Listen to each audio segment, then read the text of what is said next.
my own. Um, got to thinking about the Old Testament. You know, there was poor old Job. He hadn't bothered nobody. And old Scratch got to talking to God and talked him into tormenting old Job and making life miserable for him because he thought he'd turn away from God if he did that. But Job wasn't that kind of feller. He took them boys and all them dead young'uns and his horses and cattle died, and goats and sheep, and everything. He just wiped out, but he just stayed true. Then there's another situation in the Old Testament where God's children decided they wanted somebody local, to talk to. God was too far removed, so they talked him into giving him a king, and God went out and picked out Saul.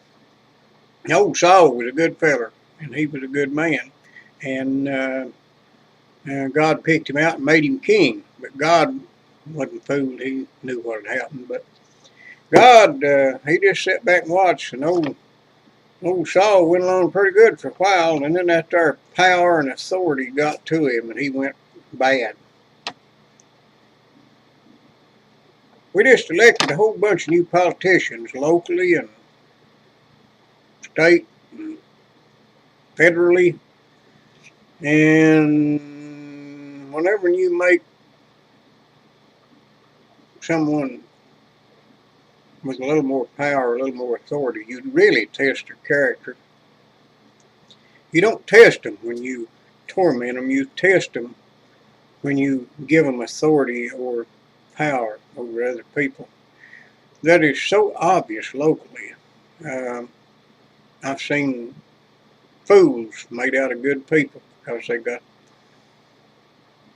a little bit of authority.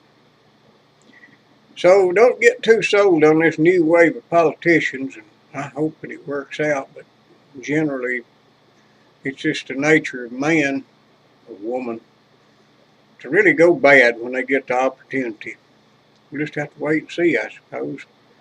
Don't forget, Wild Bob and Ronnie, we're on UGG TV and a whole bunch of other stuff. Thank you, bye.